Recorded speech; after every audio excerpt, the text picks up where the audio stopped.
ఇదే కాదు 200 యూనిట్లు పేదవాళ్ళ ఇంటికి ఉచిత కరెంటు 200 యూనిట్లు ఇవ్వడంతో దాదాపుగా 700-800 రూపాయలు ఈరోజు పేదవాళ్లకు మిగులుతున్నాయి.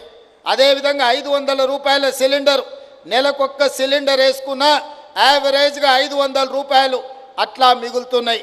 అంటే 6 గ్యారంటీలలో ఆడబిడ్డలకు బస్సు ఉచిత ప్రయాణం కావచ్చు, పేదవాళ్లకు 200 యూనిట్లు ఉచిత కరెంటు కావచ్చు, 500 రూపాయల సిలిండర్ కావచ్చు, రాజీవ్ ఆరోగ్యశ్రీ ద్వారా ఇంట్లో పేదవాళ్ళకి ఏ ఇబ్బంది వచ్చినా 10 లక్షల రూపాయలు కార్పొరేట్ వైద్యాన్ని అందించడం ద్వారా యావరేజ్గా ప్రతి నెల సరాసరిగా చూసుకున్న 10,000 రూపాయలు ఈరోజు ప్రతి కుటుంబానికి ప్రత్యక్షంగా ఆర్థిక ప్రయోజనం చేకూర్చే విధంగా ఈరోజు ఈ పథకాలు అమలు జరుగుతున్నాయి.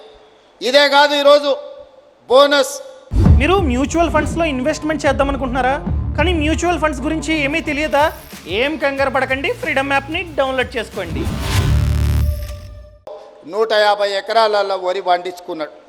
ఆయన పండించిన వడ్లలో మరి బంగారం ఉందేమో నాకు తెలియదు, కానీ కావేరీ సీడ్స్ అనే సంస్థ 4,200 రూపాయలు క్వింటాల్కి ఇచ్చి కొన్నదయా. మరి దొరలు పండిస్తే ఆ వడ్లలో బంగారం ఉంటుందేమో నాకు తెలియదు, కానీ గజ్వేల్ ఫామ్ హౌస్లో రాష్ట్రమంతా ఒరేస్తే ఉరేసినట్టు అని రైతాంగానికి చెప్పి వారు మాత్రం 150 ఎకరాలల్లో వరి పండించుకుంటే కావేరీ సీడ్స్ 4,200 రూపాయలు క్వింటాల్కి ఇచ్చి కొనుగోలు చేసింది. ఆనాటి పరిస్థితులు అవి. మరి ఈనాడు రైతాంగం కష్టాలు గుర్తించి రైతులను ఆదుకోవాలని, వ్యవసాయం దండుగ కాదు వ్యవసాయాన్ని పండుగ చేయాలని, ఇది రైతు రాజ్యమని నిరూపించడానికి 25,35,000 మంది రైతు కుటుంబాలకు మొదటి సంవత్సరంలోనే 21,000 కోట్ల రూపాయల రైతు రుణమాఫీ చేసి 2 లక్షల రూపాయల వరకు రైతులకున్న అప్పుల నుంచి రుణ విముక్తుల్ని చేసి ఇవాళ 25 లక్షల మంది రైతులను అప్పుల ఊబిలో నుండి బయటికి తీసుకొచ్చినాం. 21,000 కోట్ల రూపాయలు రైతుల ఖాతాలో వేసినాం. ఇదే కాదు, ఓరేసుకుంటే ఊరేసుకున్నట్టు కాదు, ఓరేసుకోండి గిట్టుబాటు ధర ఇవ్వడమే కాదు, మీకు 500 రూపాయల బోనస్ ఇస్తామని చెప్పి ఇవాళ ఈ రాష్ట్రంలో రైతాంగాన్ని వరి పండించమని ప్రోత్సహించినందుకు ఈరోజు భారతదేశంలోనే రికార్డు. స్వతంత్రం వచ్చినప్పటి నుంచి ఈనాటి వరకు ఉమ్మడి రాష్ట్రంలో కానీ పంజాబ్ రాష్ట్రంలో కానీ ఏ రోజు కూడా 1,53,00,000 మెట్రిక్ టన్నుల వరి ధాన్యం ఉత్పత్తి చేయలేదు. మొట్టమొదటిసారి తెలంగాణ రాష్ట్రంలో ఈ వానాకాలంలో రైతులు 1,53,00,000 మెట్రిక్ టన్నుల వడ్లు పండించి దేశానికే ఆదర్శంగా నిలబడ్డారు.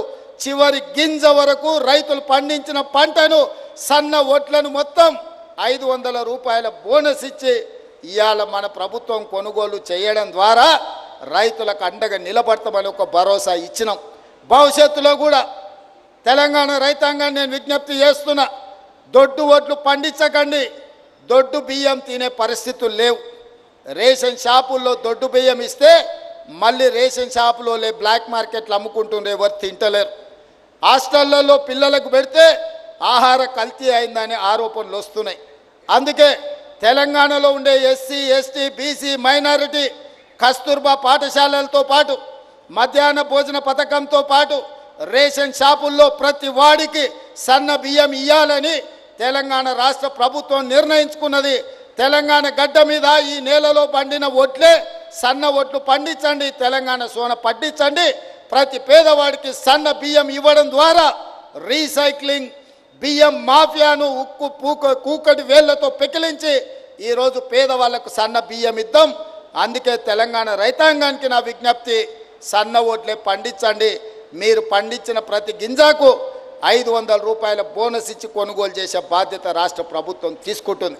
ఇది తెలంగాణ విద్యార్థులతో పాటు తెలంగాణ పేదోళ్లకు మేలు జరుగుతుంది. అందుకే సన్న వడ్లను పండించమని ఈరోజు నేను విజ్ఞప్తి చేస్తున్నా.